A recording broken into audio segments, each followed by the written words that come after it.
नमस्कार दर्शक बंधु आपण समस्त को ओडिशा तंत्रज्ञान चैनल को हार्दिक स्वागत। आज ये वीडियो रे गोटे एमिति मंत्र विषय कहबे जाऊँगी जोटा कि महाकाली श्रेष्ठतम रक्षा मंत्र या विपरीत कृत्या मंत्र भी कहुए।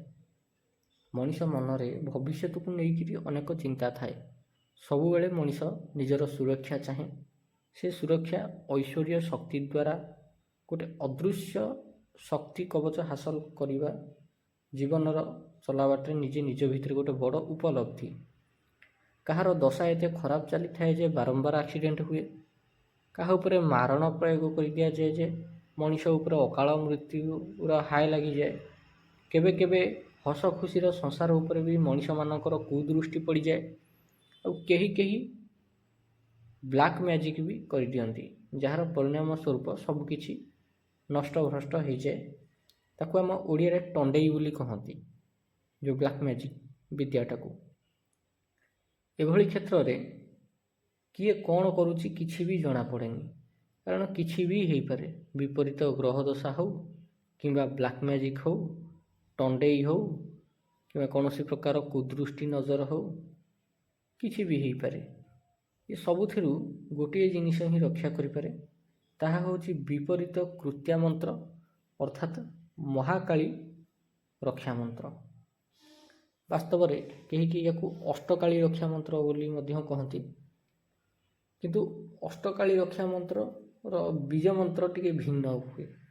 हेले एटा होची महाकाली रक्षा मंत्र, या विपरीत कृत्या मंत्र भी कहुए। कहीं कहुए यहाँ आगु को कहबी। आपणक मन में प्रश्न उठुता जे विपरीत कृत्या कौन। वास्तव में जितेबाला तंत्र मंत्र ब्लैक मैजिक दुनिया रे कहीं मारणर प्रयोग करे कि भीषण ब्लैक मैजिक प्रयोग करे, टंडेई प्रयोग करे, सेतबेले कृत्या को पेषण करा जाए। कृत्या बोली गोटे शक्ति अच्छी, ताकू पेषण करा जाए। कृत्या को शांत करवा भारी कष्ट।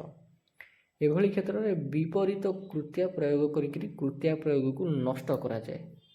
विपरीत कृत्या जे केवल मारण प्रयोग को निष्फल करे ता नुहे, अकाल मृत्यु भी रक्षा करे, गाड़ी दुर्घटना भी रक्षा करे, शत्रु मानक ठारू रक्षा करे, शत्रु मानक षड़यंत्र रक्षा करे, तथा अनेक प्रकार गुणी गाड़ी तांत्रिक अभिचार भी रक्षा करे।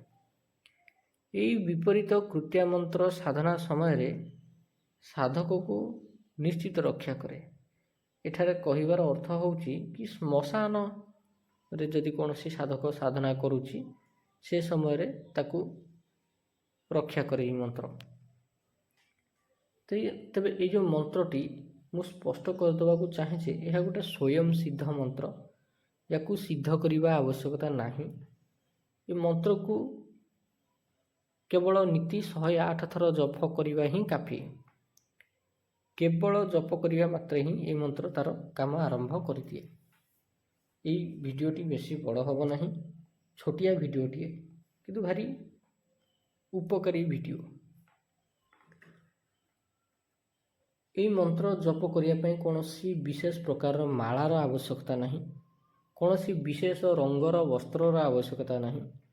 आपण जेकोसी माला धरिक मंत्र को जप करें, जेकोसी दिग को मुह कर बसिक मंत्र जप करें, जेकोसी रंगर वस्त्र पिंधिक मंत्रटा को जप करें। माला आपण धरिले चलिबो, न धरिले भी चलिबो। जदि आपण पाखरे माला नाही तेबे मध्य हाथ रे गणति करिकरी 108 थर जप करें, किंबा मंत्र चैंटिंग काउंटर बोली गोटे एप्लिकेशन अच्छी, से एप्लिकेशन टाको यूज करिकरी मध्य जप करें। या पाइका विशेष कौन जंत्र माला पूजा विधि विधान आवश्यकता नहीं। आपण जेतेबेले ठाकुर रे नीति पूजा करसंती, सकाळे हो किंबा संध्याळे हो, से पूजा कर सारिबा परे परे जस्ट आपण ई मंत्रटी को 108 थर जप करदेबे। 108 थर जप कर सारिला परे देखिए पठाण माने दुईटा हाथ को समान करिकरी मंत्र जप करती, तांकर इलम जोटा थाए सेटा से पाठ करती। सही टाइप आपण आग 108 थर मंत्र जप करदे, सामने दुई हाथ को एकाठी करिकरी पापुली को फुंकिबे केते थर 3 थर फुंकिबे 3 थर फुंकिकरी निजर सारा देह रे हाथ को बोली देबे या द्वारा आपणकर संपूर्ण रूपे देह क्लीन हो आउ ई देह क्लीन 24 घंटा पर्यंत काम करिवो गोटाए थर देह क्लीन कला माने 24 घंटा पर्यंत काम करिवो तेणिक आप शोई पड़तु कि गोटे अशौच स्थान को पलि जातु किसी फरक पड़ेनी ये मंत्र तार काम करिवो ही करिवो। अच्छा मंत्रटी कौन यही वीडियोर डिस्क्रिप्शन को आप चेक करंतु डिस्क्रिप्शन रे मंत्रटी दिखाई ये मंत्रटा को उच्चारण करके कह जाए ना तेणु डिस्क्रिप्शन रे चेक करंतु मंत्रटी अच्छी से मंत्रटा को ही आपण 108 थर जप करिए धर इना किए गोटे फुंकी पारु नहीं हाथ तेबे भी किसी आपत्ति नहीं 108 थर जप करा हेइछि माने ये तार प्रभाव देखैबो रक्षा करिवो सुरक्षा करिवो 100% रक्षा करेगी। तेबे आज पई वीडियोटी एतिकी जदि आपको वीडियोटी भल लगी ये वीडियो देखा आपण आम चैनल ओडिशा तंत्र ज्ञान को निहाती सब्सक्राइब करंतु। धन्यवाद।